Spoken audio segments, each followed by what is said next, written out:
When I joined Anthropic, the model at the time was HANA 3.5. And that's the first model that I think broke through the mainstream. And it made people realize that, oh man, maybe there's something to this idea of a general model that if you apply it to a particular problem like coding, Yeah. it can be really good. And like for Anthropic, this has just always been the research direction. Like we have always been focused on safety and security and enterprise and coding. It's just always been this laser focus. And we wanted to build these models for a long time. The reason we want a good coding model is because the model exists as software. And as it gets more intelligent, the way it interacts with the world is through software. And so you want the code that it writes to be good so that it can interact well, so that we can study it and we can make it safer and better aligned. And so, for a while for Anthropic, we knew we wanted to build some kind of coding product. And my job was to figure out what's that product. Yeah. And when I joined, again, it was Sonnet 3.5, and all the products at the time, they were fancy autocomplete. And, at the time, this was cutting edge. And I remember my first time, using some of these products, and it was just amazing. And we felt that very soon the models are going to get to a point where they're going to be much more capable than this. So for coding, it's not a matter of completing a single line. The model is going to be able to write an entire function, an entire file, an entire feature, an entire project. Now, I think by the end of this year, they're going to be able to build entire businesses. And so, we kind of saw this, we call this the exponential, and this is just the way that, the models are developing. Yeah. There's these scaling laws that describe the way that model intelligence goes up over time. Somehow, the laws are continuing, and in fact, it's accelerating. And, it's an empirical kind of observation. It's not obvious why it keeps happening, but it seems to keep happening. And so all we did is we kind of traced this line. And we're like, all right, right now the model is here. It's going to get here. The product that's here is not going to be enough to let people experience the power of the model. And so we wanted something that was purely agentic. And honestly, Claude Code didn't work very well for, the first 6 months. Yeah. It took time. It took time to catch up. And it wasn't until, I would say, Opus 4 in May of 2025 where it really started to work. And, since then, the growth for, the product has been exponential also. It was not at first, but that's when it became exponential. Yeah. And we've been finding more and more ways to use this. Like as the model gets more sophisticated, we figure out more ways to unlock it in the product. We launched Claude Tag. And this is kind of the latest iteration of this. It's long-running asynchronous agent that you interact with like a coworker. It has great common sense. It has a great sense of when to jump in and when not to. And, this will just keep happening. We're going to keep disrupting ourselves. So we're going to keep figuring out what's the next form factor. You talk about sort of predicting this line of progress, but to me, how did you think about architecting really multi-agents, and how running these multiple agents can actually have us rethink how we implement our workflows? I mean, that is what's been shocking to me, is we actually have the opportunity to re-architect, re-engineer how all of us are getting our work done. And I have to wonder, was that architected into your development, or is that sort of just a natural outcome of the capabilities that you were developing? I think it's a little bit of both. If I think back a couple years, how did we use models? We, like they did this like one-line autocomplete, and we had agentic workflows, at least what we called agentic workflows. But it was essentially these deterministic systems where a step at a time might call out to an LLM to do some bit of computation, but fundamentally the workflow was deterministic. And I think what's changed as the model got more intelligent is we've realized actually it's much better to use the model as the coordinator for this workflow. And so what you do is the model drives, and you give it tools to pull in context. You give it tools to interact with the outside world. You ask it to do something, and then you let it figure out how to orchestrate these. You no longer tell it, okay, you do step 1, then step 2, and then if not 2, then this, and then else this, and it's just not how it works anymore. You give it a goal, you give it the starting point, you give it access to tools, and then it will figure it out. And this has happened, I think, as models got more intelligent. This is just overwhelmingly the reason. But I think like within Claude Code, we've also learned this. At the very beginning, we would kind of spoon feed the model context. And then as the model got more sophisticated, we realized, okay, maybe actually this isn't it. And we moved away from that a little bit. And, like, for example, we have this like file called claude.md. It's loaded for every session. And I think more and more what we're seeing with customers is they're actually moving more to skills.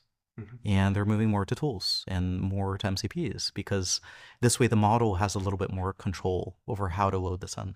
Well, I have to ask, I mean, you guys across Anthropic are using Claude every day. I mean, so you're customer number one. Like before the rest of us see it, you're making sure it accomplishes what you need. Tell us about your typical day. I mean, is Claude like an extension of your of your body as you're creating your work output? Yeah, this is sort of the weird thing about how Anthropic works. At Anthropic, Claude is at the center of everything that we do. It's every single business process, every single bit of everything everyone does throughout the day. Claude is just at the center of it. A way I sometimes describe it is, let's say you're a new hire and you're onboarding at Anthropic. Typically, if you have a question like, where's the office? Where's the address? Like at most companies, you would go and search a wiki or you would ask a coworker. At Anthropic, you ask Claude. If you have a question like, where's the code base and how do I get access to it? Again, you don't go to a wiki, you go to Claude and you ask Claude. If your question's like, like I took a trip, I have an expense report, how do I file that expense report? And this is how it begins. But then as you kind of get deeper into the work, Claude remains at the center of everything. Yeah. And so, Claude writes the code. It does the code review. It does the security review. It brainstorms and comes up with new product ideas. It aggregates user feedback. It triages incidents. Every single part of the engineering at SDLC, Claude is at the center of it too. Yes. And now this is happening not just for engineering, it's happening for product and for design and for marketing and for GTM, for every function. This is what we're seeing, and the tools look a little different. Yeah. It might not be Claude Code in a terminal. It might be a tool like Cowork instead, but it's still Claude at the center. And I think this is actually what I see with the most successful adopters of Claude is you put it just at the center of every process. We were talking a little bit before about my favorite Harvard Business Review article from the 90s, and it was talking about I think it was 92 or 96 or something, and it was titled something like "Computers are here. Why are we not seeing the productivity benefits?" And this was a big question that people were debating. And essentially, the case the article made was that there were two kinds of companies. There was one kind of company that they took a computer and they put it somewhere in the corner of the office, and then they kept all their paper and pen processes and all their filing cabinets and everything stayed as is, but now there's a computer in the corner. These companies are not seeing a productivity improvement. And then there's the companies that took the paper, the filing cabinet and threw it away. They took the paper and pen and burned it. Right. And now there's a computer at the center of every process, and those are the companies that unlock productivity improvements. Yes. And since the beginning of this year at Anthropic, we've seen an 8x increase in code output per engineer. And this is just unheard of in the industry. Typically companies see something like a few percent a year. And, now our biggest customers that are using Claude Code, now they're starting to see something like this. They're seeing 50, 100%, 150% improvement. And the thing that we did to get to the 8x is we systematically improve a bottleneck at a time. So, first coding is the bottleneck. We throw Claude at it, and Claude does the coding. Yes. The next bottleneck is the code review, and then we have Claude do that. The next bottleneck is generating materials for GTM. Maybe we throw Claude at that. Yeah. And so just one step at a time, we unbottleneck every part of the process. Well, what I love that is because you're driving your development by your own real world needs. It's a self-reinforcing cycle to make sure that the value of where you're spending your resources. You're an AI native company, so you're adopting that change at an astonishing rate. But I'd love to hear your experience of how you think about the role of leaders, of engineers. I just think you're ahead of most of the rest of us in starting to see that at play and seeing how you're taking people with you. Stepping back a little bit, engineering is this thing that it's just always been changing. And, as engineers, we're no strangers to this. My grandfather actually programmed punch cards in the Soviet Union. like I grew up, I programmed like basic and assembly growing up, and then I kind of learned higher level languages like as I went. I worked in JavaScript for a while, and in JavaScript every every engineer knows the frameworks change. Like every month there's a new set of frameworks, and everyone has to learn new skills. And so I think like for engineers, it's always been changing. The languages have always been changing. The frameworks have always been changing. What's happening now is it's accelerating. And so we went up a level of abstraction. We went from, hardware to punch cards, then we went from punch cards to source code. Now we went from manipulating source code to agents. And now we're going up a level again from managing agents to managing like loops and routines. And the crazy thing is that these last two steps happen in the span of 2 years. It's faster than it was before. And I think it'll continue to accelerate. And so when I think about the engineers and the people that are really successful, I think it's people that are empirical and curious. So you're able to look at the data and you're able to adjust the approach. You don't always assume the same thing you always do is going to keep working. You're able to kind of take feedback from your work. And so if there's new data, you can have a different approach. It's people that are autonomous. Because as engineering is no longer the bottleneck, now we're actually bottlenecked on the speed with which we can generate good ideas and bring them to market and, do so safely. And the people that are really effective at this, they're not people that, like they have to have this big process for how to get an idea to market and they need to collaborate with like 10 other teams to do it. They're sort of like one person armies. It's like the people that are most effective are this kind of like CEO archetype. Like you're able to come up with an idea, you're able to talk to users, you're able to look at the data, to build, to iterate, and to bring it to the market. And we actually see this coming not just from engineers, but from all sorts of functions. I think having this engineering background helps today, but it's actually I don't think it's really essential anymore to doing this kind of thing. But it does change the kind of skills that we need to emphasize. You need to be adaptable. You need to be fearless of change. I love what you said. You have to be curious. You have to, really be experimenting. I mean, that's part of what I think these new agentic workflows. New meaning, like we've said, literally in the last 7 months to a year, it changes how you can iterate. So how do you be curious? You can experiment now in ways you could never experiment before. I mean, your learning cycles are vastly accelerated, aren't they? Yeah, totally. And I think it's on, it's on leaders to make space. If you don't adjust for this and you don't create space, everyone's going to keep doing it the old way, and you kind of have to force everyone to do it the new way. Yeah. But really, for a lot of people, it's actually just really exciting to get to try all these tools, to get to experiment. And so I actually see a lot of my role as creating space for people to try stuff out, to feel safe doing it. They're not going to get a bad performance review if they, experiment with a new idea, because it might actually work. And my other job is to just give people context. Yeah. So to give them business context, product context, so that they can make better decisions. But companies that aren't AI native, these are lessons like what you went through. It's going to take showing best practice. It's going to be educating the workforce and really driving culture change to be as you described. Yeah, that's right. And our job is to help companies along the way. Like one thing that I've seen companies go through is this kind of natural transition from not using AI to, every engineer running one agent to every engineer running 10 agents, Yes. then 100 agents, then 1,000 agents. And there's sort of these like traits that go with each of these.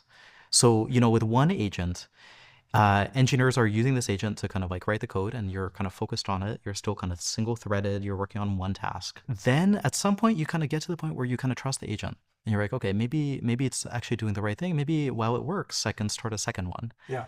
And engineers kind of naturally figure this out. Like maybe you'll have like multiple checkouts of the same repository, or multiple views of the same code. So while the agent works, you can work on something else, and maybe you can scale up to like 10 agents this way. What you're doing is you're essentially round robining through the agents. You start the work in one, you move on to the second. You do the work there, you move on to the third. And this is kind of the workflow that we've now support really well in the desktop app. So both for Quad Code and for Cowork, you start a session, you just start a second session. You can move on. You can have multiple stuff running in parallel. But then it gets really interesting once you scale this up a little bit more. And I think like when I look at most companies, they're still somewhere between step 1 and 2. Yes.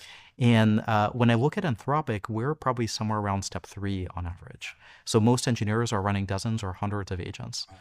And the way you do this is you have the agent run another agent. And we have a lot of tools for this. So for example, if you're on the Sub-agents. So you have agents running basically sub-agents. Is that how you think about it? Or exactly. we've coined that phrase, if I don't know if it's industry standard. No, that's exactly it. So you have the subagents, and the subagents can start subagents. So it can actually go quite deep. And for Cloud Code, we support up to 5 layers now Wow. of this kind of nesting. And there's different ways to support this on the product side. So, we've been experimenting with, for example, cloud execution. So instead of the agent running locally on your computer, it runs in the cloud. And you can start an agent from the desktop app or from the mobile app. And I actually do a lot of my coding from my phone now, I love that. and it just runs in the cloud. And this is actually what lets you scale up. And then, we're continuing to iterate on this to make it even more native and to scale up to thousands of agents. And the way we get there is with dynamic workflows. And this is essentially using Claude to orchestrate just very large teams of agents to do the most complex work, like large code base migrations. Like I think Stripe just used this to migrate. It was something like it would have taken months, and then it took like 4 days to do like a 10,000 line Scala to Java migration.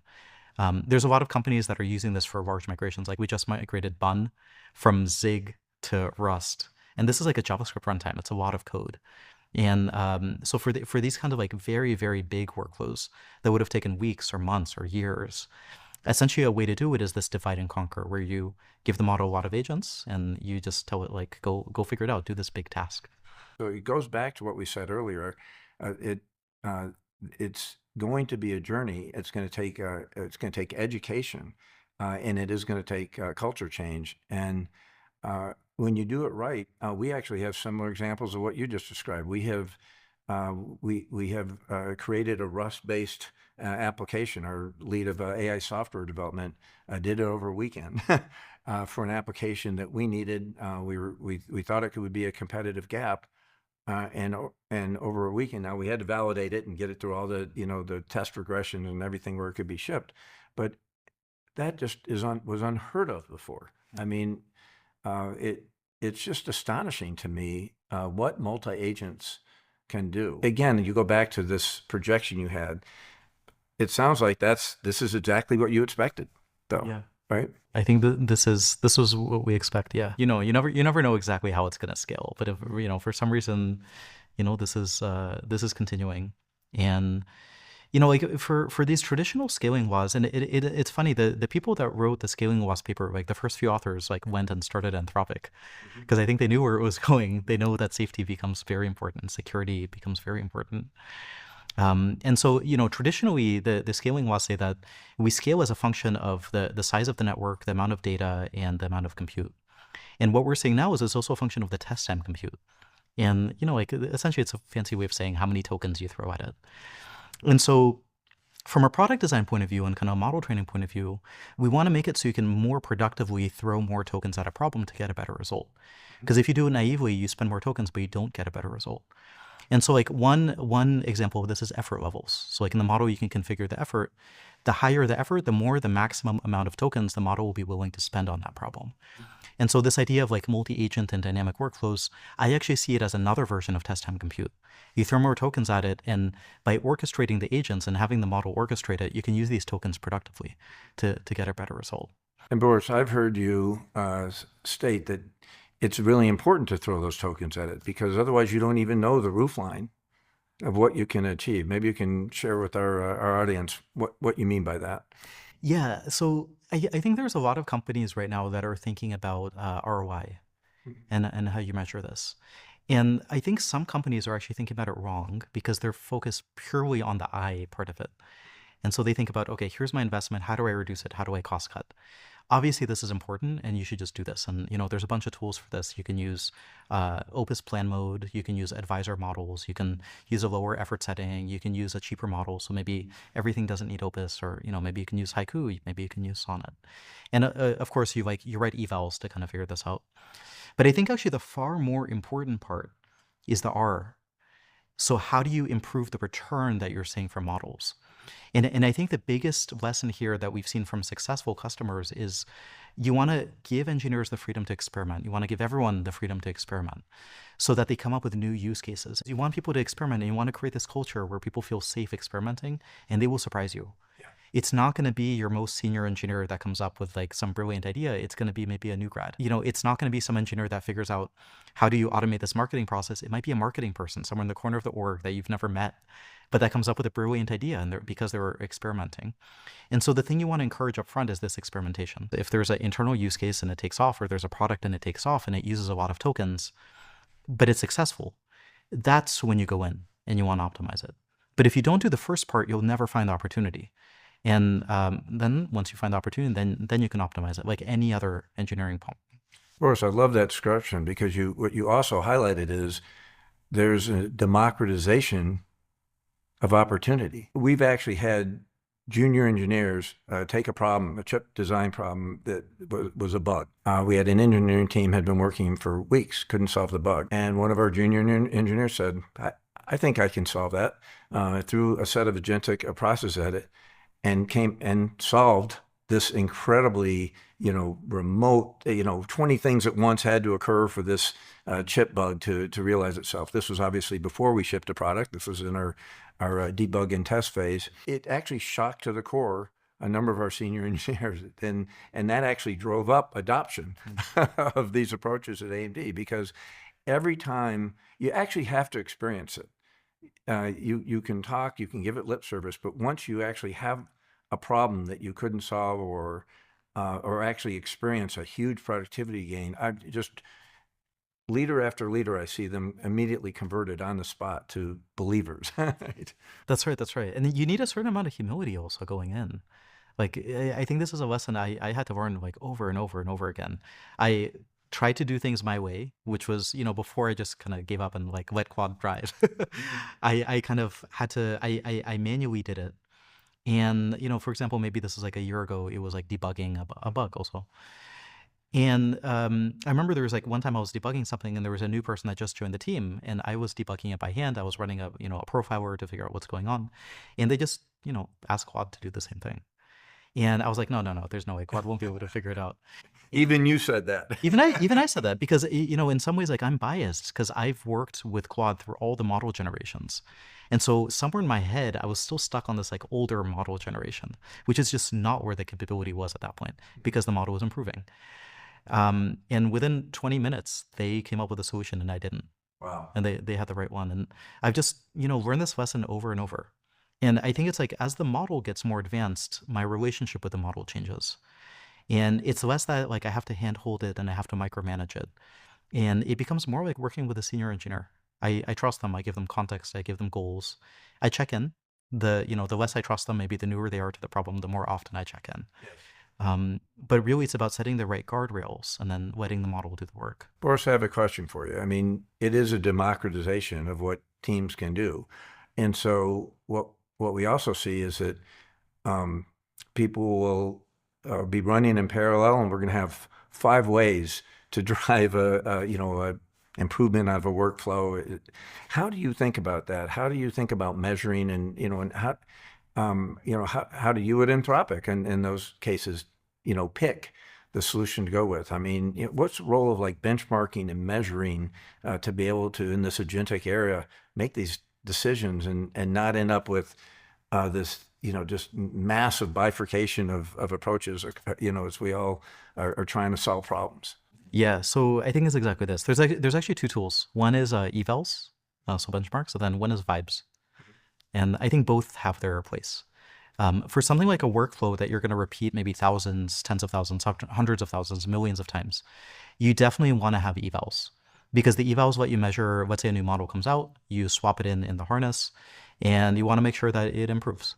And this gives you a way to measure it. For other things like maybe a product experience, vibes actually go pretty far because there's a cost to writing evals. You don't want to write it for everything. So you kind of want to like pick and choose. When can intuition, when you use something, when does that tell you something, and then when do you actually need to eval to tell you something? And when you have this bifurcation in all these different products, I think one of the blessings of like having a model is it's actually very easy to migrate and merge code. And so like when you pick the approach that you want, usually it's quite easy to just ask Claude like, hey, like migrate all these other call sites to this workflow, and that's that. I'm going to shift gears yet again a little bit. I want to talk about something that all of us have to focus on, and I think it's just actually centered in Anthropic and the approach you all have taken, and that's the broad topic of trust and verification. I had on a previous episode Kathy Pham, who lectures at Harvard, and we talked about uh, governance and how you build in the process. So there's one side, there's a governance of how to ensure there's safe AI, and then there's the verification, like how do you ensure that you're driving the accuracy that you need, because both come together to provide trust and the deployment of AI. I know it's important to you. You've said it from the outset in our chat here, but maybe we could just spend a minute thinking about like how do you build that in? Like is it a checklist, or is it actually built in your own workflows that you run every day? Yeah, I mean it's many layers, and exactly like you said, for Anthropic, this is just at the core of what we do. As models get increasingly powerful and they get more and more central to business process, you need it to be safe, you need it to be reliable, you need it to be trustworthy, you need it to be aligned with whatever the intent is of the person that's using the model. So there's just like so many ways that we approach this at different layers. The most basic is model alignment. And we have a very large team working on it. We publish a lot of research about it, and we have a lot of blog posts about what we're learning. And this is just many, many years of research go into this. And essentially, like, there's a lot of things that go into alignment, but, for example, an element of alignment is truthfulness. So, the model kind of says the right thing. Another element is not being sycophantic, because a failure mode for models, for example, is agreeing with everything the user is saying. But actually, a good model that I like working with will push back. Mm-hmm. And I think with some of our later models, so like Opus 4.7, definitely Opus 4.8, we made a lot of progress in this. And so if we train kind of the model well, then if I suggest something and it's a bad idea, the model will push back. And it makes me trust it a little bit more. There's other layers too. So, when we talk about trust, another element of this, there's a lot of stuff wrapped into trust, but another element is security. And so this is another element that goes into training is, for example, anti-prompt injection training. And on every model we publish, there's a system card that talks about how resilient is the model to common attacks like prompt injection. And Opus 4.7, Opus 4.8, Fable, these are just the least prompt injectable models in the industry by margin of, I think, like 5 or 10x. It's like a really big margin. So you had to architect that in. I mean, how did you do that? There's a lot of training that goes into it. Mm-hmm. So, this is just part of the model training process. And we train the models to be resistant to these kind of attacks. And especially when you combine it with a runtime classifier for prompt injection, which we actually also do, the success rate in practice now is near 0. And obviously this is important because as the models do more, as they interact with more systems, being resistant to these very common attacks becomes very important. As the model gets more capable, we need a way to run the model for a longer period of time safely. And now there's workloads that run for days, weeks, months at a time. And obviously this means that there can't be a person sitting there. And around the same time, what we were realizing is if there's a person that's deciding yes or no every time, at some point the person actually just stops reading and they just say yes, yes, yes, because they're tired of pressing yes. And I noticed myself doing this too. I would kind of stop reading the bash commands. I would just say yes. And our security people were also realizing this. And so the thing that they started working on is there a way to route this to a classifier so the classifier can decide? And, they started this work. It took many months to kind of get this to a mature state. And in the end, through evals, through red teaming, through pen testing, we're able to show that this is actually much safer. Yeah. And so, at Anthropic, we run on auto mode, and we recommend this to all our customers too. Well, Boris, I have to ask you. I mean, you're removing bottlenecks at every stage, but how do you think about scale going forward? I mean, the complexity of what you're taking on in Anthropic is it just, as you said, growing it dramatically at every release. How do you think about managing scale, actually maintaining that pace? Yeah. I think a lot of it comes down to following the scaling laws and continuing to reinvent the product as it scales up. A lot of it is, about finding awesome partners to work with. to, like support the scale and, like support this kind of compute. Um, and I think a lot of it is figuring out the right guardrails so that we can make sure it's safe. Because, like again, as the model becomes more and more core to what we do, we have to make sure that it does the right thing. Yes. But Mark, I'm curious how you think about it. Like, you're no stranger to scaling, and you've seen this through multiple generations for CPUs, for GPUs. Yes. How do you think about it? Well, scaling for us at AMD is actually fundamental because the old Moore's law. So Moore's law was that you could double the transistor density, double the performance, but stay at the same power envelope and cost envelope. And that was fantastic for years. But Boris, about 10 years ago, that started trailing off. Not that we don't still, with each new semiconductor node, get, more productivity and more density, but the costs are going up. And as you've certainly seen, the power goes up. So we're having to reimagine how we optimize to be able to maintain. We're basically needing to stay on the old Moore's law pace without the physics of the semiconductors supporting that old Moore's law pace. So it's a huge challenge, but we're up for it. And frankly, these agentic flows are proving immensely helpful to let us scale because they're helping us manage at a bigger, I'll call it state space, more variables, more of our chip designs that can be optimized.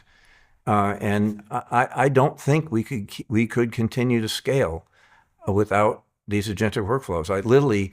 It's coming about at the perfect time. It's like a perfect confluence to enable us to continue to scale.